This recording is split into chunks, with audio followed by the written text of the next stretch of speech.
Muy buenas, estimados televidentes. Como cada semana, nuestro programa Vida Sana. Sabemos que nuestro cuerpo es el templo donde habita nuestro Señor Jesucristo. El cuidarlo es de vital importancia. En esta semana le traemos a la licenciada Susana Torres Baraja, licenciada en Psicología, que nos va a traer un tema muy importante, un tema de adolescencia y preadolescencia, para el cuidado de nuestros hijos desde temprana edad hasta que ya son hombres adultos. Doctora, muy buenas, ¿cómo está usted? Muy buenos días, muy bien, muchas gracias. Gracias por invitarme. Sabemos que este tema de adolescencia y preadolescencia es un tema que está muy vital dentro de todos los padres alrededor del mundo entero, y nuestros televidentes están deseosos de saber específicamente cuáles son los consejos, cuáles son las situaciones más críticas que presentan nuestros jóvenes en estas etapas y nuestros niños en la etapa preadolescente. ¿Qué nos puede hablar usted con respecto a eso? Sí, vamos a ver la clara diferencia entre lo que es la preadolescencia y la adolescencia. La preadolescencia es la etapa que está intermedia entre la niñez y la juventud. En la preadolescencia vienen cambios muy importantes que son los físicos, para empezar. Por ejemplo, la etapa de la preadolescencia en niños se marca de los 10 a los 13 años y en niñas de 9 a los 13 años aproximadamente. Los cambios físicos son muy notorios. En los niños tienen su eyaculación, tienen su desarrollo de hombros, se les ensanchan, tienen su vello púbico, su vello axilar, la voz se les enronquece, entre otras, y las niñas tienen su menstruación, tienen su desarrollo de los senos, su ensanchamiento de caderas también, y dentro de lo afectivo ellos tienden a intensificar sus emociones y todo lo que viene para con ellos, todos sus sentimientos.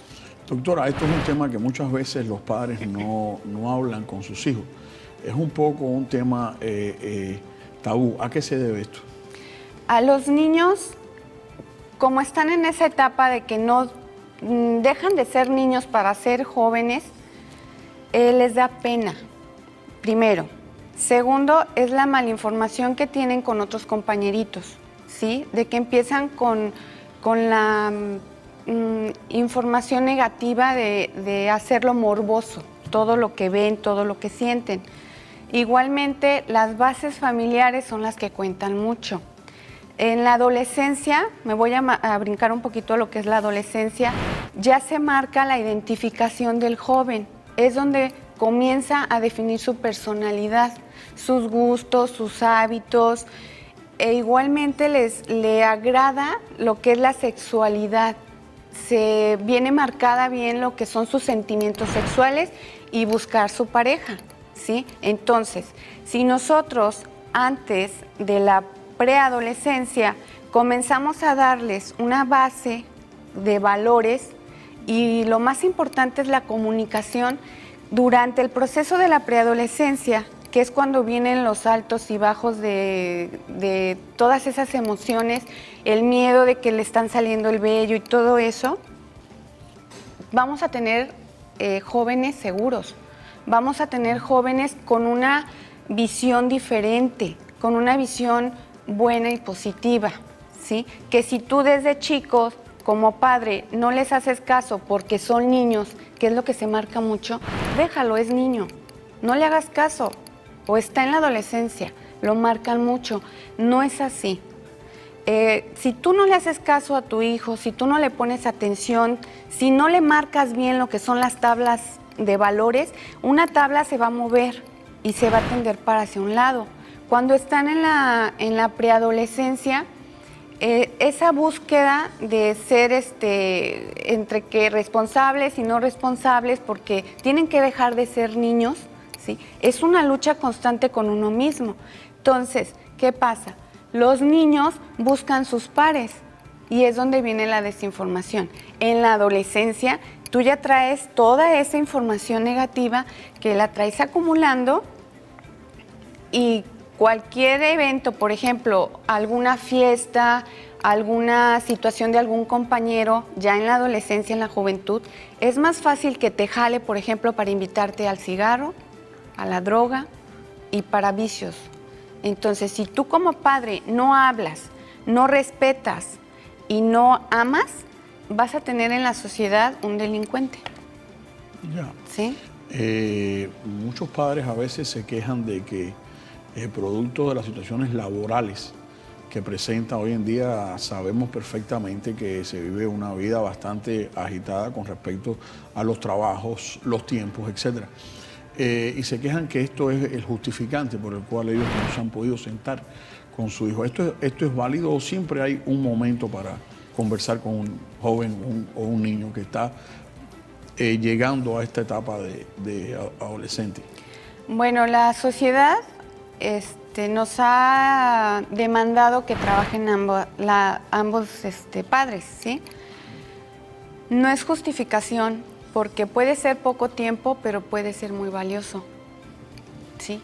Si tu hijo sabe y tiene conciencia de que tu papá y tu mamá tienen que trabajar para que tú estés bien, para poderte dar educación, para poderte dar ropa, para poderte dar gustos, ¿sí? Ellos lo toman de una forma diferente cuando llega el papá y de la puerta hacia afuera deja sus problemas del trabajo y de la puerta hacia adentro es un papá lleno de amor, de afectividad. Debe de haber en una familia reglas, debe de haber límites. No por ser niños o por ser adolescentes no se les debe de respetar, al contrario. ¿Por qué? Porque están formando su identidad. En la adolescencia, el adolescente quiere desligarse y quiere ser independiente completamente de los papás, pero ellos al mismo tiempo les da miedo ser independientes, porque se supone que la familia es la que te protege y la que te apoya, ¿sí? Entonces, cuando van a casa y nada más hay peleas, hay reclamos y hay rechazos, ¿qué hace el joven? Busca a sus pares donde a lo mejor tienen alguna problemática similar y que no son los indicados los amigos en darte consejos, y es cuando tienden a agarrar vicios de cualquier cosa. Y ahí es donde empiezan los mayores problemas. Me voy a un corte comercial y regreso con ustedes inmediatamente con la licenciada en psicología Susana Torres Baraja.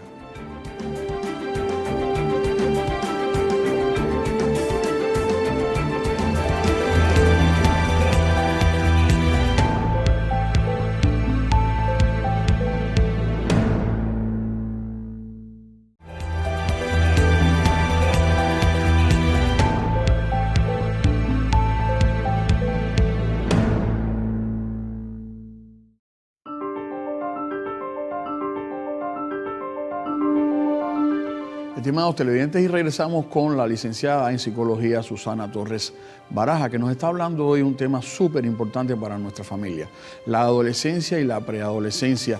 Doctora, antes de irnos al corte, nos quedamos hablando sobre estas etapas y lo importante que eran para los padres. ¿Desde qué edad un padre debe ir empezando a hablar con su hijo de todos estos temas, de los vellos que le van a salir, de la parte sexual que le está por llegar, de toda esta serie de situaciones que al final afectan a los muchachos? ¿Desde qué edad el padre tiene que empezar a hablar estos temas? Es importantísimo que el padre tiene que continuar en todo el ciclo de vida de su hijo platicando hasta que se haga joven. Es decir, desde el vientre materno es súper importante que se platique con el bebé. ¿Por qué? Porque el bebé aprende a sensibilizarse, ¿sí? Entonces, cuando uno nace y empiezan a gatear y empiezan a caminar, muchos de los padres tienden a ser sobreprotectores o abandonarlos. Desde ahí se marca el abandono o la sobreprotección. Debe de haber un equilibrio. Si tú, desde que están gateando o desde que comienzan a caminar, se llega a tropezar el niño, es normal, es natural que el niño se caiga, pero se tiene que levantar solo. Si tú vas a correr y lo levantas todas las veces que el niño se cae, ¿qué estás haciendo? lo estás sobreprotegiendo y no le estás dando alternativa de que él solucione su problema. ¿Sí? Eso es desde pequeñitos. Cuando empiezan los cambios a marcarse, es cuando el papá o la mamá tienen que observarlos. A los papás se les olvida que tienen que estar atentos a los cambios en los hijos. ¿Por qué? Porque la mala influencia hace cambios y se notan. Pero como te absorbe el trabajo, los haces a un lado porque son niños, ¿sí? Entonces, si tú te sientas con tu niña y le hablas al nivel mental que ya está, ¿sí? Y le hablas de que son senos, de que es vagina, igual al niño se llama pene, se llaman testículos. No ponerle ay, que el pajarito o que... No. Hay que llamarles por su nombre, porque así somos. Nuestra naturaleza es así. Entonces, cuando tú le empiezas a hablar de esa forma a tu hijo, le estás dando la seguridad de platicar contigo cualquier cosa. Cuando llegan ya a la adolescencia, es normal que no te van a buscar de la misma forma. ¿Por qué? Porque ellos empiezan a formar su identidad, ¿sí? Entonces, primero, no puedes ser la mejor amiga o el mejor amigo de tu hijo. Eso es una mentira. Eres papá. Puedes ser el mejor escuchándolo, el mejor ayudándolo, puedes ser cómplice y eso sería fantástico. ¿Por qué? Porque sabes qué hace, con quién se junta, cuáles son sus actividades, sus hábitos, ¿sí? Un buen hábito es ese, el platicar con tu hijo. Aunque estés trabajando todo el día, pero si tú al llegar a casa dejas tu enojo, tu frustración, tus preocupaciones fuera y dentro, al ver a tu hijo, lo abrazas, le dices te amo, qué necesitas, cómo te fue, aunque sean 5 minutos, el hijo va a estar bien, porque va a estar tranquilo, va a saber que cuenta con papá o cuenta con mamá. ¿Sí? Son bases muy fundamentales. Doctora, en el caso de, desgraciadamente, la tendencia que existe aquí en México, en nuestro país y en casi todas partes del mundo es la tendencia al divorcio y es la tendencia lamentablemente a madres solteras con 1, 2, 3 hijos. En estos casos hay más dificultad en el desarrollo del niño preadolescente o adolescente, o la madre soltera tiene también la capacidad de poder realizar las cosas con respecto a los hijos correctamente y que los niños no caigan, digamos, en problemas a futuro, o es necesario inevitablemente que sea madre y padre. Es un tema súper importantísimo ese, pero por lo general sí se necesita la figura paterna y materna, porque son roles diferentes. Es donde hablamos de las funciones de un padre y las de una mamá. Definitivamente ahorita se ve mucho el divorcio y las madres solteras, como usted decía, perdón. Y no es imposible que una madre soltera saque adelante a un hijo con buenas tablas, ¿sí? Equilibradas y los valores, ¿cómo se dice? Bien definidos. ¿Por qué? Porque con el ejemplo tú le enseñas a tu hijo. Si tú eres madre soltera y le enseñas los valores de comunicación, de respeto, de límites y de jerarquía, no va a haber problema. ¿Por qué? Porque el hijo puede tener un apego hacia la mamá e irla valorando el que ella esté haciendo el doble papel. De hecho, ya se ve que hay padres también que fungen el mismo rol, tanto de madre como de padre. Sí, hoy en día es viceversa. Antiguamente los niños generalmente se quedaban con la madre. Hoy en día hay muchos padres que, mis respetos para ellos, porque no solamente trabajan, estudian, atienden a los hijos, hacen los quehaceres en la casa y están optando casi por las mismas funciones que la madre hacía. Sí. Aquí lo importante es eso, o sea, los valores son importantísimos, la comunicación es la base fundamental. Un hijo se va a acercar siempre y cuando tenga la confianza que le ha dado su papá o mamá para poder comunicarse. El que no le esté diciendo, cállate, eres un niño. O no puedes hacer esto porque todavía no tienes la capacidad de ser responsable. ¿Sí? Eso de estarlos viendo todavía como niños, a ellos les exaspera, porque ellos tienen que formar su personalidad y al formarla tienen que ser independientes. Se tiene que dar límite a su personalidad, sus cualidades salir a flote. Yo creo que eso es bien importante. A mí en lo personal me dieron la llave de mi casa, mi papá y mi mamá, cuando yo tenía 9 años. Y me enseñaron a cocinar a esa misma edad. Hice mi primera tortilla de papa y huevo. Quedaron las papas crudas, pero bueno. Regreso con ustedes, me voy a un corte y regreso con una parte súper importante de nuestro programa con la licenciada en psicología Susana Torres Baraja.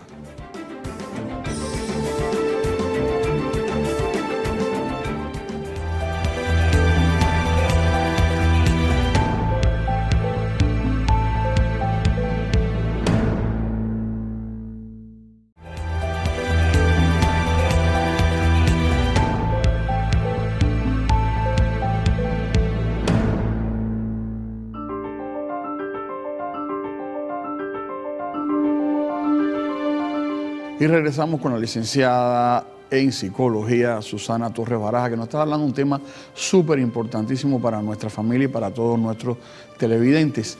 Doctora, ya tenemos el problema, o sea, ya tenemos un niño con drogadicción, ya tenemos un muchacho rebelde, ya tenemos un muchacho que no respeta a los padres, quizás sean dentro del núcleo de familia, sean 2 o 3 hermanos o 2 hermanos, en fin, en estos casos, ¿qué solución se le da a estos casos?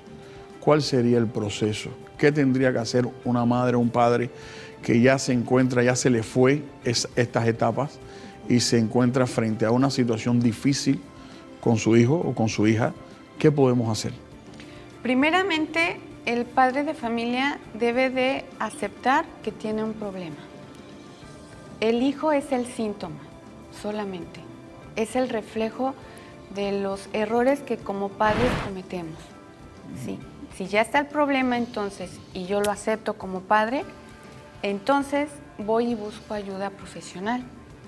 Pero el primero en atenderse tiene que ser el padre y la madre. ¿Por qué? Cuando ellos modifiquen sus hábitos, el hijo va a empezar a observarlos y toda la dinámica familiar comienza a cambiar. Pero si el hijo ya es alcohólico o ya es drogadicto, estamos hablando de que tiene que entrar a trabajar todo un equipo multidisciplinario. Es decir, tiene que entrar un psiquiatra, un psicólogo, la familia, ¿sí? Porque el hijo ya estamos hablando de que está en una etapa crítica, pero por sí solos no pueden salir. El hijo ya está enfermo, es lo que muchas veces el papá no entiende, de que pretenden que deje la drogadicción o el alcoholismo solo. No puede, está enfermo ya. Él ya está dentro del hoyo negro, él no ve nada.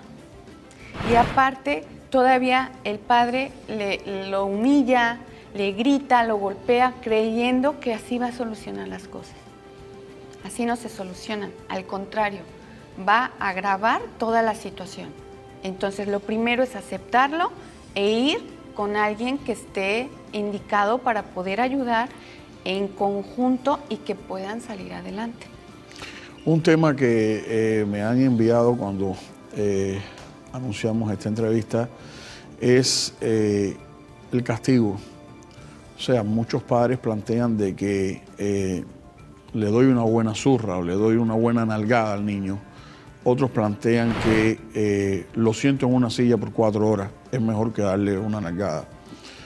Usted como psicóloga, ¿qué es lo que recomienda? En la etapa de la preadolescencia, que todavía son niños, puedes castigarlos, pero tienes que comenzar a aprender a negociar con tu hijo. ¿Qué es eso? Es dejarlo que él tome su responsabilidad y él solo se castigue. Es decir, si tu hijo ya llegada a la adolescencia te pide permiso para ir a bailar, pero tú le dices, te quiero aquí a las 2 de la mañana, y tu hijo dice, no, yo quiero a las 4. Ok, vamos negociando. ¿Qué te parece que ni tú ni yo? Tú ponme una hora congruente. El hijo dice, no, pues a las 3. Ok, a las 3 te doy permiso. Pero ¿qué pasa si tú no llegas a las 3? ¿Sí? ¿Qué es lo que yo observo como padre que le gusta mucho al hijo? Ver la televisión, supongamos. Ok, si tú a las 3 no llegas, ¿qué castigo te pones? No, pues no escucho música. Igual y al hijo no le gusta escuchar música. Entonces tú como padre dices, no, ¿qué te parece si dejas de ver la tele? Entonces el hijo se va a quedar. O sea, espérame, ¿cómo me vas a quitar eso que me gusta? Ok, tiene que ser algo que te duela. Y empiezas a negociar. ¿Sí? Ok, está bien. Si el hijo llega a las 3:30, él solito sabe que su castigo es no ver la tele. Está puesto ya. Y dejas de discutir y lo vuelves responsable. Y te evitas muchos problemas. ¿Por qué? Porque él está aceptando su responsabilidad. Y así en cualquier cosa tienes que negociar. Pero eso lo tienes que hacer desde la preadolescencia. Ya. Porque ya en la adolescencia es cuando forman su personalidad y su identidad y es más difícil. Excelente, excelente. Una última pregunta, doctora, y la dejo con algún mensaje que usted le quiera dar a todos esos padres que nos están viendo a través de las pantallas de sus televisores o la web. En el caso que tenemos hoy en día, que ocurre muy, muy frecuentemente, y caemos otra vez en el mundo de la drogadicción, ¿cómo puede darse cuenta un padre que su hijo está incursionando en este tema? Cuando no hay comunicación. Para ser más exacto, sí. ¿Cuáles son lo que levanta las antenas de un padre para decir, oh, estoy frente a un problema que está iniciando en este caso? Primero, a partir de que tú conozcas cómo es el actuar de tu hijo normal, vas a partir de ahí. Empiezan con sudoraciones, empiezan con cambios pero muy exageradamente bruscos en el humor, empiezan con la lengua o pueden empezar a hacer esto, empiezan a desesperarse, se mueven todo el tiempo, no les gusta o no aceptan completamente ningún comentario y se empiezan a aislar muchísimo más. El olor, ¿sí?, de la marihuana o no sé, buscar rastros en su ropa, pero igualmente acercarte. Algo que lo vas a detectar es cuando tú tienes comunicación y que estés atenta a los cambios, a su forma de caminar, puede ser aletargado o puede ser muy acelerado. Son muchos cambios, pero esto va a depender de cómo es el joven o la señorita. Doctora, un mensaje que usted le quiera dar a nuestros televidentes que la están viendo, algún consejo válido en estos dos temas que estamos, o en este tema que estamos viendo en el día de hoy. El primer consejo es no golpear. Hay que negociar, hay que volvernos a ganar la confianza de los hijos. Es difícil, pero no es imposible. E ir a buscar ayuda profesional, porque nuestros hijos son el síntoma de lo que nosotros, por a lo mejor hacerlo bien, no lo hicimos bien. Sí. Doctora, muchísimas gracias. A nuestro televidente ya escucharon todo el programa, los mensajes que están implícitos en él. Le agradecemos que nos permita entrar en sus casas con estas notas que esperamos les sirvan de mucha ayuda en el día de hoy a todos los padres que nos han visto y también a esos adolescentes que nos están mirando, que sepan que la confianza entre padre e hijo es fundamental para el desarrollo futuro de cada generación. Muchísimas gracias y lo esperamos la próxima semana en nuestro programa Vida Sana.